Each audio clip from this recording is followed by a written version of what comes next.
Welcome to the Safety and Risk Success podcast. I'm your host, Christian Harris. My guest today is Laura Aucott of HSE Recruitment. And Laura and I talk about a topic that we're both very, very passionate about, which is all about how to stand up and build your personal brand in the safety industry and how to do that and why to do it. So really good conversation here, which is relevant to everybody because whether you're a business owner, whether you're trying to forge your career or whether you're trying to give something back to the industry and to the world we all live in, and there's never been a better time to do that than now with the prominence of safety, particularly since the pandemic. So Laura and I talk about exactly that. Why is this important? What are the benefits of getting it right? And then how to do it from the perspective of both some principles and some sort of thinking about how to do it, but also some more tactical stuff. So, do this number of posts or engage with this number of comments and so on and so forth. So I'm sure you'll get something useful from this. Hopefully you enjoyed it as well. It was a great fun chat. We had a bit of a laugh, but also gave hopefully some good advice. So do have a listen. And next week on the podcast, just to let you know, it's going to be the 100th episode. It's gone by like a flash the last couple of years. But it's the 100th episode of the podcast. And we're going to have a special episode where I'm going to have a range of people coming on who've done some short videos just with a bit of feedback, answering the question of what does success in safety and risk mean to them. So look forward to that one next week as well. With that then, let's get into it and join my conversation with Laura about building a personal brand, standing out in safety, the hows and the whys. Cheers. Welcome to the Safety and Risk Success podcast with Christian Harris. We believe that proactive safety and risk management powers business performance. Each week we explore this theme, sharing guests, stories, insights, trends, hints and tips. You can find us on all the major podcasting platforms and video versions are available on YouTube. But for now, let's join the conversation with Christian. Welcome to the podcast, Laura. Thank you. Thank you for inviting me. No, it's good. I've been looking forward to this, particularly since I heard you speak about building a personal brand at the, I can't remember which health and safety show it was now. That was the health and safety event, the Birmingham one. That's it, yeah. I mustn't call it a show. It's an event. Sorry, yeah. They're not shows anymore. No, they're learning experiences, aren't they? So some of them are shows. Some of them are. You've got to get the. I don't know. We're here to talk about personal branding, and I've just got the brand wrong of the health and safety event. So I won't tell anyone. It's fine. Perhaps I should give up the day job. So we're going to talk about how and why to stand out with your personal brand in the safety world. So do you want to just give, as a starting point, your view as to why that's important and something that everybody should be looking to do? Absolutely. I mean, health and safety has come on so far from when I first entered the industry. So I've been in the industry for about 12 years now. And when I first started looking at health and safety, we were still a little bit in that old school sort of policeman type profile, and we have come leaps and bounds from that, which is fantastic. But I just think there's still quite a lot that can be done in terms of perception of safety professionals individually and of safety as an industry. I mean, you only have to look at the Daily Mail and their health and safety headlines that you see quite regularly to realise that there's still a huge perception issue that we've got in the industry. So I just think it's such a powerful way of changing the narrative. Yeah, don't get me wrong though, I do enjoy an health and safety Christmas card. Yeah, there is that. There is that. But yeah, I'm sure everyone is pretty bored of, you go to a party and you say, oh, what do you do? Oh, I'm in health and safety, and everyone rolls their eyes and these guys, we can totally change that. So that's why I'm quite passionate about it. I remember chatting to someone on LinkedIn, or I joined in a LinkedIn discussion, and this lady was she's sort of senior health and safety person for a what's the best way of describing it? Because I don't want to say who it is without giving it away. A destination which includes shops and commercial and okay. Quite a well-known destination with a huge amount of footfall coming through, and she was grappling with that very question of I'm in health and safety, and is that a bit boring, and so Yeah. on. And what I said was that it's all about how you pitch it. So I said to her, well, rather than saying I'm the health and safety manager, why don't you say I do X, Y, and Z to ensure that 500,000 people, have a great day and get home safely at the end of the day, Exactly. or something like that. Yeah, it's marketing yourself, isn't it? Yeah. I mean, I think safety people don't necessarily consider themselves salespeople, but I do think you have to be a bit of a salesperson in health and safety, and that's exactly that, isn't it? It's finding out what people want to hear and sort of putting it in that way to them. And don't get me wrong, people roll their eyes when I tell them I'm a recruiter at parties as well. So it's not just the safety industry that has a bad rep, but yeah, we're working on it. My favourite joke is, I get invited to a lot of dinner parties, but I don't get invited back. Yes. Yeah, very that. Yeah, very that. But yeah, so one reason, obviously, we've talked about is trying to grow and stand out your personal and have a good personal brand is to help the perception of the industry and to help the industry grow. The other two I think you talked about were standing out for yourself for personal reasons, and obviously that's kind of a big part of where you come in with your recruitment hat on. And then the other side of that, attracting talent to your business as well. I mean, do you want to speak to those 2 points a little bit? Well, absolutely. I mean, we could talk around those sort of 3 points for hours, I think. But the attracting talent one is a really, really big piece, particularly at the moment. It's so competitive out there, out there at the moment. There are lots of people looking for jobs, but there are lots of companies looking for people. I think after COVID, a lot of companies finally realized the power of the safety professional, and they don't want to let their staff go, or they've realized they need bigger teams, and it's quite hard to get people to come and join you at the moment. The power of personal branding is so useful in that respect, because if you think of, for example, a company like Virgin Media, if you think of Virgin, you think of Richard Branson, and people want to go and work for Virgin because they want to work for Richard Branson. They want to be associated with someone with that sort of reputation. And we can do that sort of thing with health and safety. I don't know, you probably heard me talk about this at the event, but there's a thing called the halo effect, which is basically what this boils down to. So there was a psychologist back in the 1920s called Edward Thorndike, who did sort of an experiment with soldiers and their commanding officers to see where perception comes from, and where do we get those impressions, and how do we influence that sort of thing. And what he basically found was that the old adage is true: first impressions count. If you've got a great first impression of someone and you think they're really great, you assume that everything else they touch is probably gold as well. So, if I'm trying to recruit for your company and you are an outstanding safety professional that everybody wants to be near, you're a rising star, you're winning awards, it's a no-brainer. People, of course, want to come and work for you. And if they're trying to choose between two roles and they've got one where the company, kind of cares about safety, but they haven't done a lot, and they've got one where they've got a superstar leading the team, they're going to pick the superstar. So, particularly at the moment, if you want to get anyone good to come and join you, you've got to publicise yourselves. You've got to show what you're doing. I use the Virgin example when I talk about this topic as well, and the other one I use is Apple. So Apple, yeah, perfect. Which is a great one. So because Branson is an obvious example of this kind of charismatic entrepreneur that people are drawn to. And if you look at Instagram and you look at the number of personal followers he's got, and then you look at Virgin Atlantic as an example of one of his brands, I think it's about 7 times more followers for him than the brand. Exactly. And that's because, people are drawn to people buy from people, and therefore, if you want to stand out as a business, having that personal brand is important. But the reason I love Apple is because think of, the anti-Richard Branson in terms of not very charismatic, nothing really about him, which, although obviously very, very successful, Tim Cook.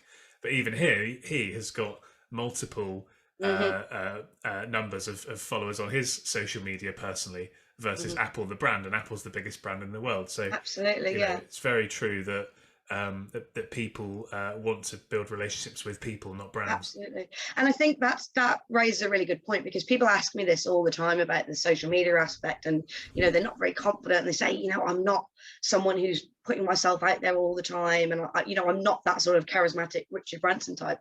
But you don't have to be. As you said, it's not necessarily about you being Richard Branson. It's about you being genuine and being authentic, and people being drawn to that authentic self, which I think is really important.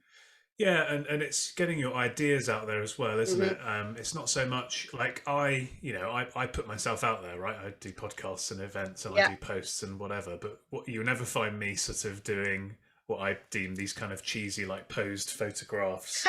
Where you're sort of looking into, because but loads of people do that. I just, that makes my skin crawl, that kind of thing. But in other ways, I am very much out there. But I just think it's about, as you say, finding your own voice and what you feel comfortable with. Because if you're not comfortable doing it, then people see through that. So you've just got to kind of be self, but sort of amplify the reach of yourself almost. Yeah, exactly. I completely agree, and I think that's why it's probably worked quite well for people like you and people like me, because I think, like you said, people can tell it is genuine.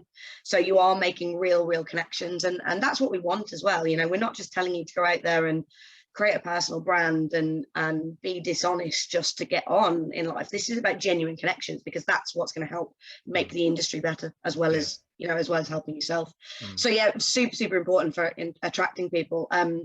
It obviously goes the other way as well. If you're looking for a role at the minute, again, like I said, super competitive, and we are in a situation where clients are kind of throwing money at the problem, probably, I think is the best way to say it. So if you're looking for a role, a new company will offer you quite a lot of money, your own company may then offer you some more money to stay, and you're getting into those bidding wars.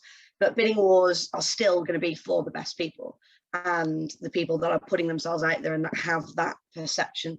You're never going to have a bidding war over someone who does half a job and nobody really knows who they are and has no interest in. So if you're looking for a role yourself, the best thing you can do at the moment is create that brand, create that buzz about you. Because if I'm looking for a client, most of the work that we do is retained. We're going away, we're headhunting for them.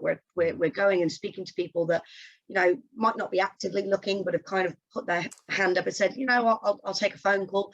But when I'm looking for people like that, I'm going to be drawn to those that have got big brands, that are doing things, that are taking risks, that are speaking out there, that are sharing what they do, rather than someone who might have a CV on a job board sort of thing. Does that make sense? It does, and I mean, simply put, you're easy to find as well, right? So well, yeah, exactly. That's what you want. You want to be easy to headhunt, surely. You make my job easier. Yeah, because if you're putting yourself out there, if you're doing stuff and you're showing up, it's no good. Think of it like Google, right? If you're searching for something on Google, you're not really going to search past page 2, are you? Exactly. No one does. Yeah, exactly. So if you're in the market for yourself, or whether you're in the market for like you and I are, a product or a service, you've got to be showing up towards the top if you want to get noticed. Absolutely, and it gives you that bargaining edge as well, because let's face it, that sometimes things do boil down to money. We've all got bills to pay, and there's a cost of living increase, and things are getting more expensive by the second, and people are willing to put a little bit of money behind health and safety at the moment, but for the right people. So again, if you are interviewing for a company, it's all very well and good saying, look, I can do the job role, I can do everything that's listed on there.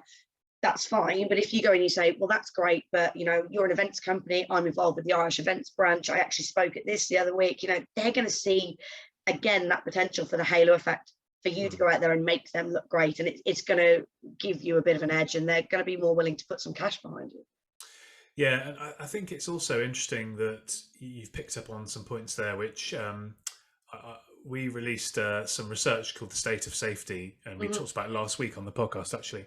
And one of the things that was interesting to me was that the safety professionals that kind of answered the survey were very interested in what you'd expect, preventing harm and the risk of a serious incident and things like that. But there was a lack of alignment, I felt, between the kind of financial side of things on what the safety professionals were saying versus what I suspect if you'd asked CEOs the same question, they would have been talking about premiums and cost of risk and cost of claims and all this other kind of stuff. And that was a sort of example of a misalignment, whereas you're talking about something more positive, which is aligning the broader interests of the company and the organisation in with what you're doing from a safety perspective, which I think is really valuable, because everybody's stretched, everybody's wearing more than one hat, everybody's juggling. So the more value you can bring. Yeah. And again, like I said, if you're joining a company and they're saying we put health and safety at the forefront of everything we do, it's the number one priority, and you've got a personal brand that means you're all over LinkedIn, you're speaking at events, and then your name is associated with them, it's proving that is true, that they are putting health and safety at the forefront of things, and that helps them with suppliers and all of that. So yeah, absolutely, you've got to think about it in that kind of sales sense. I think that you are selling yourself, you're selling a business, you're selling the dream.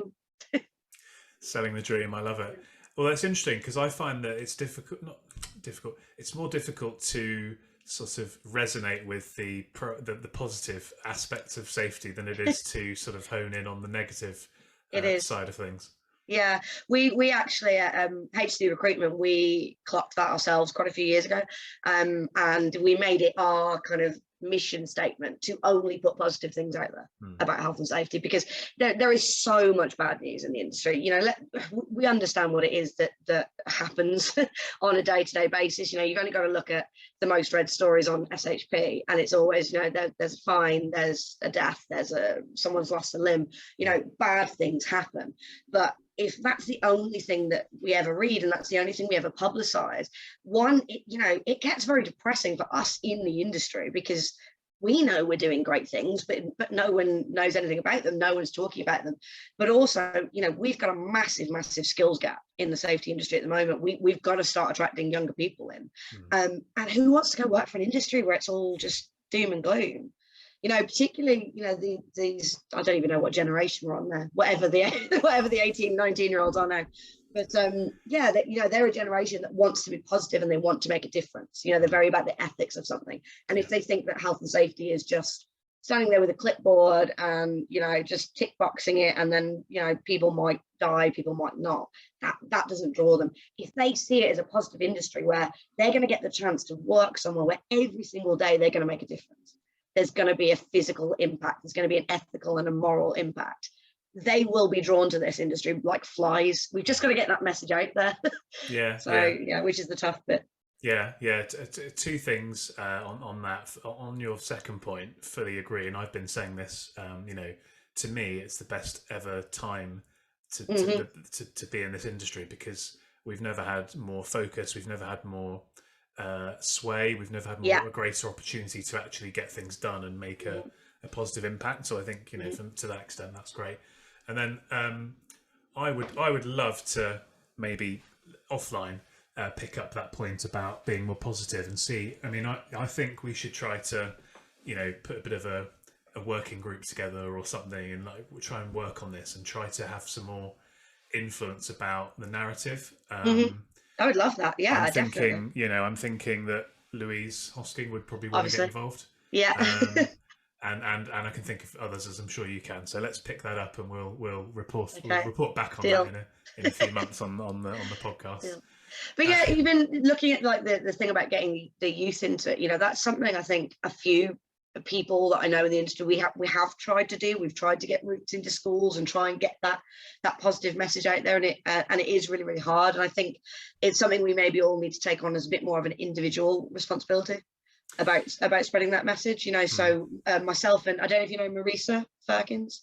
Not really, no. I know her a little bit, Yeah, so we're doing a school roadshow in a couple of weeks, where we're going and talking to them about safety and the opportunities and things like that. But again, that's an opportunity we've had to create for ourselves. At the moment, there aren't a lot of schools asking safety professionals to come and talk to them. But that would be something I would really love people to do more under, the umbrella of building a brand. Is okay, well, let's go and spread that brand. Let's go and get in front of those kids, because I never heard about safety as an opportunity when I was a kid. I don't know about you, but I had no idea it was a job. So That could be a good vehicle for our conquest of the positivity of safety. Yeah, I love it. We'll I'm full of definitely- ideas, Christian. You Yeah. can implement them. No, hey, no, that's cheating. That's cheating. I'm the ideas guy. No, it's true though. One of the things I say is implementation is everything, because I think everybody gets. It's easy to get swept up in ideas. I do this all the time. Yeah. But actually, it's about cutting through and saying, right, well, actually, that's a good idea. Let's actually do it, rather than just sort of think. It's like, how many people want to write a book? Yeah. So many people say they're going to write a book, and I've been saying I'm going to write a book, and I am actually writing a book. But a book that's 95% finished is actually 0% finished, because It's very true. Until it's on the shelf and it's out there, it doesn't exist. So I think there's definitely a lesson to be learnt there. But going back to your point about getting into schools, I think it comes back to pitching it again, doesn't it? It's pitching the positive side of things, and maybe coming up with some frameworks, and I've got some ideas of frameworks on how to actually kind of explain what you do in a succinct and exciting way, because I think it's capturing that attention is the challenge. Because as you say, if you said at the start, if you say I work in health and safety, it kind of straight away you sort of see the glaze Absolutely, yeah. people's eyes, don't you? The phones come out, yeah. You've lost them. Not good. So, I mean, what are your thoughts around kind of the how then? So we've talked about the why it's important. What would you say maybe in terms of kind of mindsets or principles or sort of thoughts about, how people should approach this? Yeah. Well, from a mindset perspective, I think that one's pretty simple, and it was something I had to do myself as well. But just to say yes to everything. That was my mindset shift, was just say yes. So it's my sort of personal brand journey started for me when the Women in Safety group wanted some people to come do some soapbox talks at the Safety and Health Expo. And I just said yes. I was like, I've never done public speaking. I'll figure out how to do it later. Let's just go do it. And it started opening doors. And so now that's what I do. So if someone says, do you want to write an article for me? Yeah, no problem. Do you want to come interview this person? Yeah. Do you want to join IOSH nominations committee? Yeah, fine. Get me involved. And you're going to start creating opportunities for yourself that way. So that would be first thing, is that mindset shift of just go for it. You've got to take the opportunities. You've got to grab stuff as it comes at you, and it will snowball. But if you just sit in your office and and maybe send a tweet out every now and then, it's not going to happen. But there are some really, really simple things you can do with social media just to start the ball rolling yourself, and hopefully start getting people coming to you and asking you to take those opportunities. So things like, one, actually using LinkedIn for what it's meant to be used for, which is networking and engaging. So many people have a profile and they just see it as a virtual CV, and then it just sits there and they don't do anything with it. That's pretty much no use to me, because let's be honest, all health and safety CVs pretty much look the same. Yeah. Lots of LinkedIn safety profiles, they're all going to look the same. What differentiates you is you. So if you're on LinkedIn, just going out there and start engaging with people. So follow people like you, like me, like Louise Hoskins. We're posting all the time. We're talking about stuff, and join the conversation. Actually, have an opinion. It could be even as simple as I agree. You don't even have to have an opinion. Just go and agree. Yeah. Just start talking about it. But even better, if you've got some thoughts or a difference of opinion, that's great. Let's start those conversations. Other really simple things. People get really scared of doing blogs. Blogs are super easy to do, really, really easy to do. So I started out blogging by doing just opinion pieces. That's what I called them. And it's literally like 2 or 3 paragraphs on a subject. So the very first one I did, there was a Heinz beans advert that was out at the time, where they were using the old tin cans as like musical instruments. And a couple of people complained, saying that was encouraging kids to play with tins that had sharp edges, and it wasn't safe, which I just thought was daft. So that was all it was. I just wrote, okay, first paragraph, this is the situation, this is the advert, this is what's happened. Second paragraph, this is what I think about it. in the context of health and safety. And then third paragraph, what do you think? And all of a sudden I had all these people coming out of the woodworks with opinions on this advert that wanted to tell me about them. And I started having these great conversations and speaking to people that I hadn't spoken to before.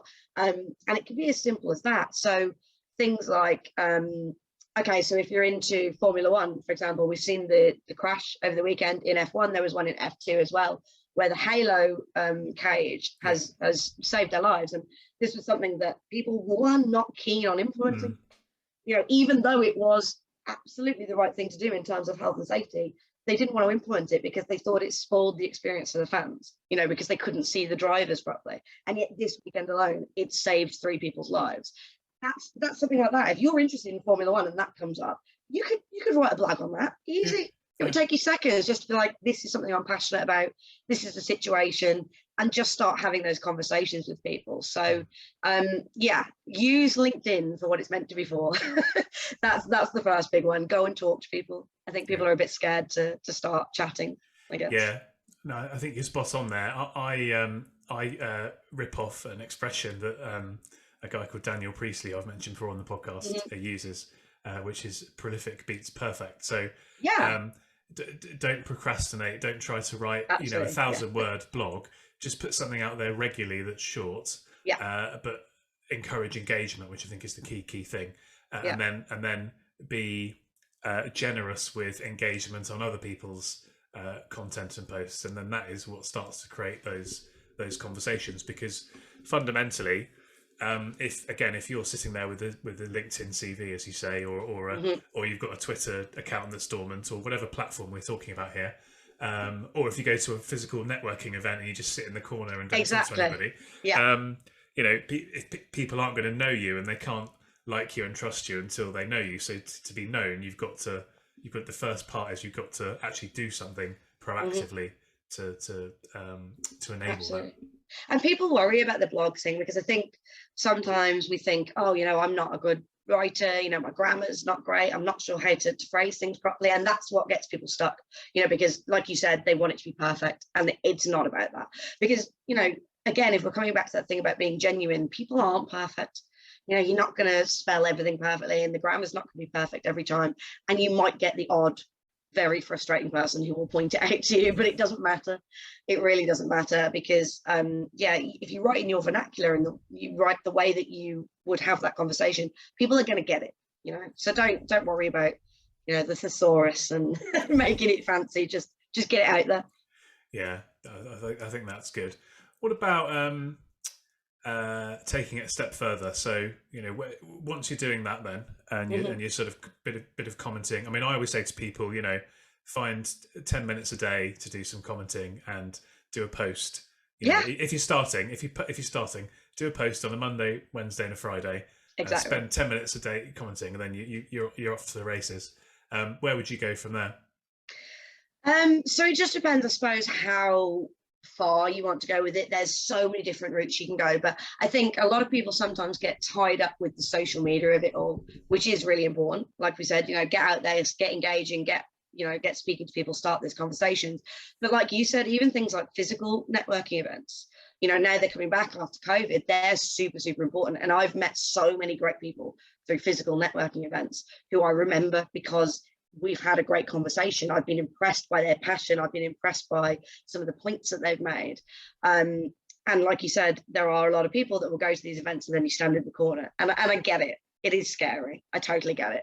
But I promise everyone's really friendly at these things. Safety people are really nice. The whole, safety people are really, really nice. Even when I started out in recruitment and I knew nothing about health and safety and I was terrified to talk to people, everyone said, just talk to people, just ask them, they're really friendly, they'll tell you. And you guys were the nicest people ever. You just were happy to take me under the wing and tell me everything you know. So get out there for those physical events, start networking. And then if you start to feel brave, you can start putting yourself forward for speaking and engaging at those events as well, which is great because people like the Irish branches, they're always looking for great people to come down and talk to them about something they're passionate about.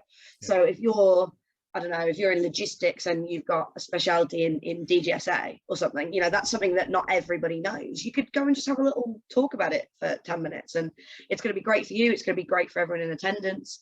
Then you've got stuff like Louise Hosking will definitely want me to say this. She is crying out for council members. She's crying out for people to get involved.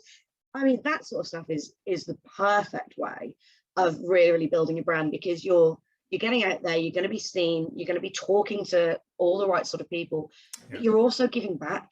You know, we're doing that thing that we said about making the industry better and genuinely, helping us progress and helping us change that perception.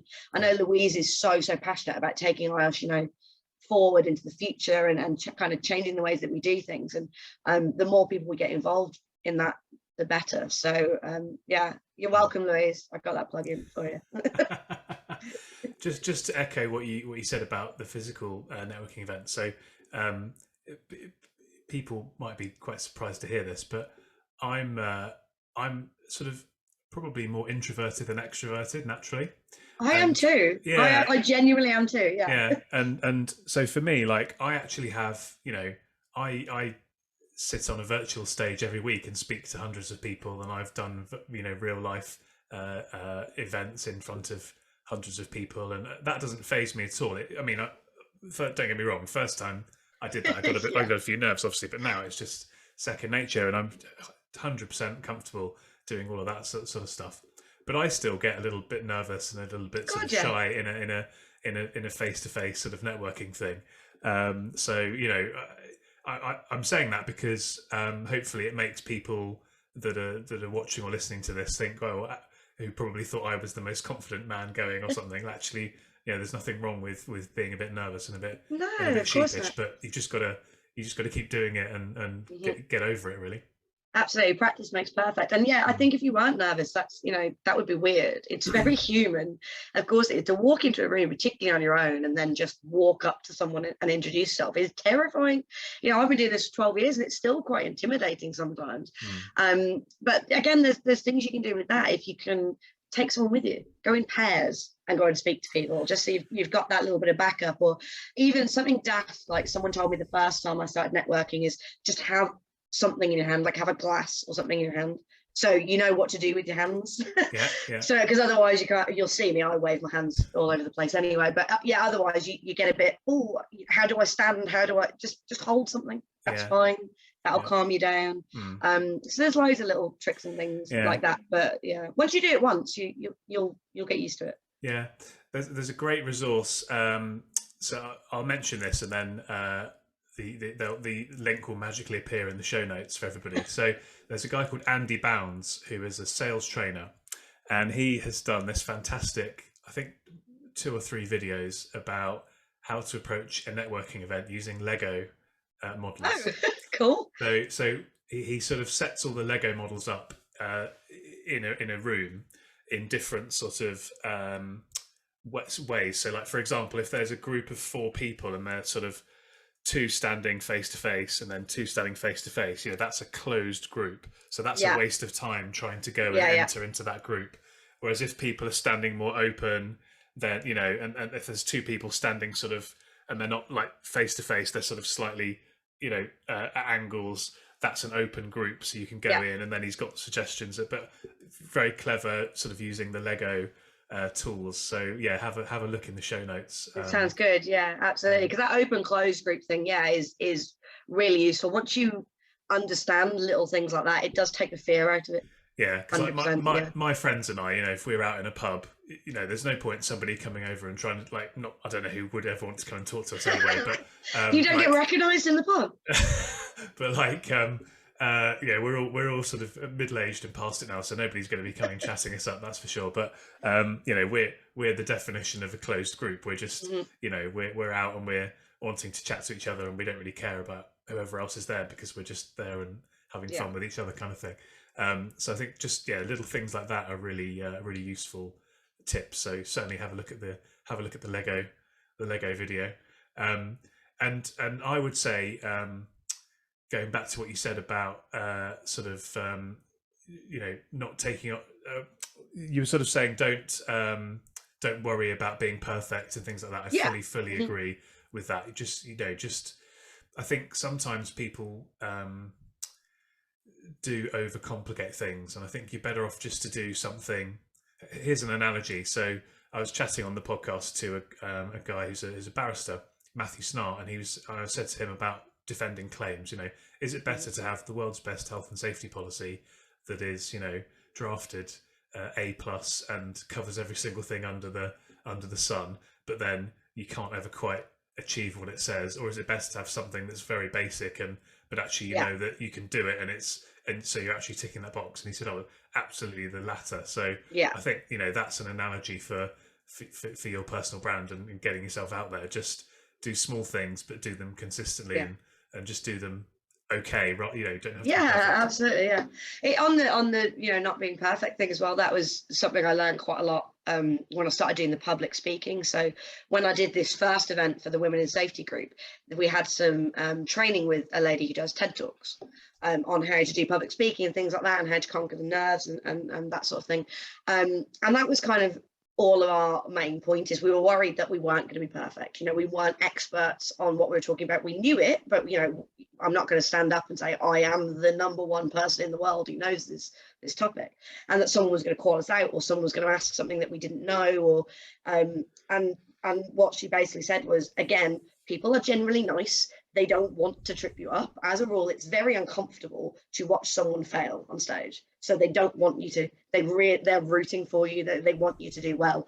And the worst case scenario is if someone puts their hand up and says, oh, I'm not quite sure about that fact. I thought it was this, or asks you a question you don't know the answer to. It's fine to say, oh, okay, well, yeah, I stand corrected on that point, or, I don't know the answer to that question. I'll come back to you. Nobody's going to judge you for it, because again, we're not expecting you to be the number one authority in the world on that subject. You're just someone who's passionate about it and interested and wants to share what they know. Yeah, that's true. I mean, that imposter syndrome piece is really important. And I think that is probably what stops a lot of people from even getting started.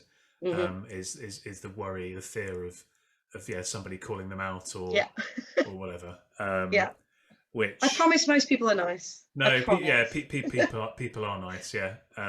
People are nice on the whole. I mean, you always get the odd person. You get the odd one, But fundamentally as well, think about it this way: if you're trying to, grow your business or grow your own business, as in your personal career, you can't. Not everybody's going to like you. So true. You're better off. Yeah, you're better off to have the Marmite approach, where 50% of people love you and 50% of people don't really like you, but at least they know who you are. That's true. No press is bad press. As long as you don't, you don't want people to hate you, obviously, and you don't want to, really annoy and be rude to people and burn bridges. But the point is that if you put your opinions out there, you're never going to get 100% of people agreeing with you. Just think of Brexit and all this other stuff that's going on in the world. We're a very polarized world, but if you can do it in a nice way, in a professional way, that people might disagree with you, but they'll at least respect you and know who you are. And safety can be polarizing, and we know that's happened previously. You look at things like what was the name of the campaign? It was the Safety Zero campaign. It was basically driving towards zero. I can't remember what it's called, but again, so that was quite polarizing. Not everybody thought that was the right approach. It was sort of being bandied around as this is the future, and some people completely thought it was the future, and some people weren't quite so sure. But it's starting the conversation.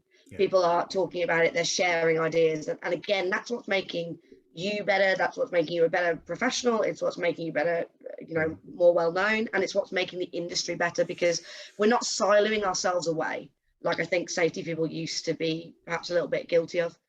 Guilty of sitting there and thinking, oh, only I know this information. They can never ever make me redundant now because I'm the only person that knows this. That's not the case anymore. The more we share, the better we all are. So. Yeah, and going back to the point about implementation, ideas are not really worth anything nowadays. As in, people don't pay you for your ideas really. They're paying you for your implementation. So your ideas, you're putting your ideas out there as a way of giving people confidence that you know how to implement stuff, basically. Exactly. So just the main thing for me is I just want everybody to take a chance on it. Just try, just put yourself out there a little bit. And I think most people will be really, really surprised at the reaction. I talk about personal branding quite a lot because I am so passionate about it. And usually that's what happens is people come and speak to me, a couple of weeks later and say, I did it, I gave it well, I put something out there and people loved it and everyone was chatting to me and they are genuinely surprised at the reaction. So here we go. So if you're watching this or listening to this, here's your challenge, right? So for the next week, you need to find Laura and my posts on LinkedIn and engage with some of them and some other people's as well. And then you need to do a post and do a post about this podcast and tag in myself and Laura and give us your opinion. Say you two are full of, or you two, or please actually don't this say was, that. please don't say that. Or loved this part, loved that part, whatever it might be. But yeah, let's do that. And then particularly if you've never done this sort of stuff before, we'll jump on and we'll have some chats and it'll be good fun. Sounds brilliant idea. Love it. There we go. It's all about implementation. See. So there you go. Ideas, implementation. Yeah, we got it. Yeah, good stuff. So just quickly then to wrap things up, in terms of, you mentioned sort of it's a very buoyant market at the moment from a recruitment perspective. We'll just talk about this a little bit and then we'll let you plug your stuff and so on. So is that driven, do you think, by COVID, by the economy? Is it sort of Brexit stuff?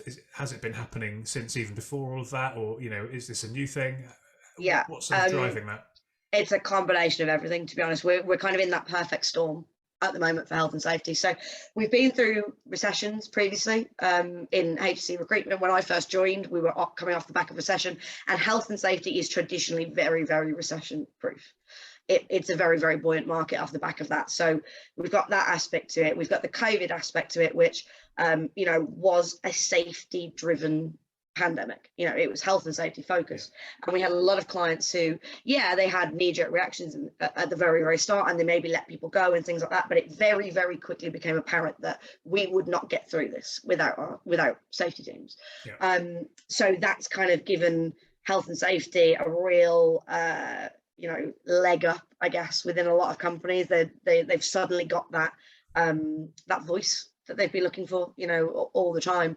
So that combined with the recession, like I said, safety always is really buoyant off the back of recession. Brexit, you're right, is a big thing, because if you think of, for example, in logistics, where we've got a lack of HGV drivers, and you've got people then who are maybe doing longer hours, they're possibly working less safely. Companies are very aware of this fact and aware that we need to be doing something to compensate the fact that we haven't got the workers. We need to be at least supporting the workers that we have got. So health, well-being, physical safety, all of that ties into that. So yeah, we're just in one of those perfect storm moments. So yeah, this is the time that we need to capitalize on this. And I've been saying this to everyone I speak to. We're in such a good position here where health and safety is well known. We've got kind of that respect and that backing at the moment that we've been craving for a while. We can't let this slip through our fingers. This is the time that we've got to go out there and really, really push it and capitalize on it. Yeah. What about from a supply side? So obviously that's the demand drivers. I mean, have we seen kind of, a lot of baby boomer / early retirement as a result of the pandemic? 'Cause I know that's happened in some industries. Yeah, and that's where the skills gap's coming from. We've always had a skills gap in health and safety, and we've been slowly bridging it. But yeah, you're completely right. Again, the pandemic made a lot of people reassess, and made them think, well, actually, I can work from home, or I can do 2 days a week, or actually I've loved being at home with my family for 2 years. I don't want to go back to work. So you're right, that sort of top end is dropping out quite a lot. But the other thing I would say about that is it has created lots more opportunities as well. So, at HSE and our parent company, ENG, we talk a lot about diversity because it's a really, really big thing for us.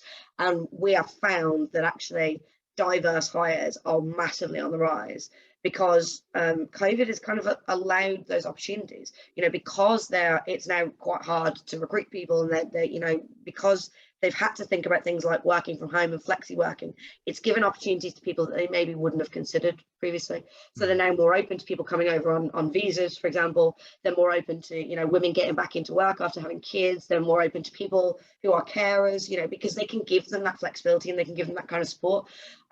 So again, I just think we're in the perfect the perfect time for health and safety. We're in a very exciting time. Yeah, good stuff. So for anybody then that's interested in exploring some opportunities or whatever the best expression is, what are the best ways of getting in touch with you and finding out more, and also if you've got any other events or articles or anything like that you'd like to plug before we wrap up? Well, unsurprisingly, I am on LinkedIn like 24/7. So that's usually your best bet, is to just drop me a message on LinkedIn. And the one caveat I will say to that is I get quite a lot of messages. So if I don't respond immediately, I promise I'm not ignoring you. I am just working through them. But yeah, get in touch with me on LinkedIn. Absolutely. Engage on the content. Like you said, that's the best way, again, to get in touch, because I'll see that instantly and I'll start having a chat with you. You can drop me an email. So it's laura.aucott@hserecruitment.co.uk. Drop me an email too. Again, I'll just try and come back to you as quick as possible. But yeah, we've got loads of events and stuff coming up, actually. So we've got, we're doing a roundtable in September. All of this info will go up on our social media as well. But yeah, a roundtable in September. We've got a 20th anniversary party at the end of September, because it's our 20th year. We're doing another virtual mock trial with Pinson Masons in October, which will be great. I would totally encourage everybody to get involved in that.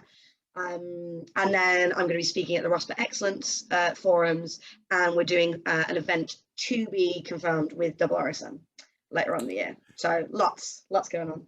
Good stuff. Well, it's good to be busy. Yeah, I don't know. I'm feeling a bit inadequate now after that long list. I've only. I need to step up my game here. No, don't be that. You can take some of mine if you want, because I'm tired. So it's like when Louise. I know we keep mentioning Louise, but she puts these. She didn't pay us to this, but no. She puts these posts up. She's just like, "This is what I've done this month," and it's like, yeah, she's a machine, and she's got a day job as well. Yeah, mad. Yeah, but actually, that's the proof of the pudding, right? Because actually, if you put yourself out there and you say yes, as you said, to things earlier, yeah. These opportunities come and everybody knows who you are, and then actually that's going to stand you in good stead, because yes, you'll be busy, but actually you'll be busy doing fun and exciting stuff that is helpful for you, helpful for your company, and helpful for the industry. Yeah, you could be the next Irish president. Exactly. There we go. Good stuff. Well, look, thank you very much, Laura. I really enjoyed it. Looking forward to seeing what posts we get next week, and keeping in touch, and we'll see if we can fight the good fight and make safety the positive place to be. Love it. Thank you again. Cheers. Thanks for joining us on the Safety and Risk Success podcast. If you've enjoyed this episode, please hit follow and do share on social media. Does anyone you know spring to mind as a great guest, even yourself? If so, please contact us on podcast@slipsafety.co.uk. See you next week for another episode.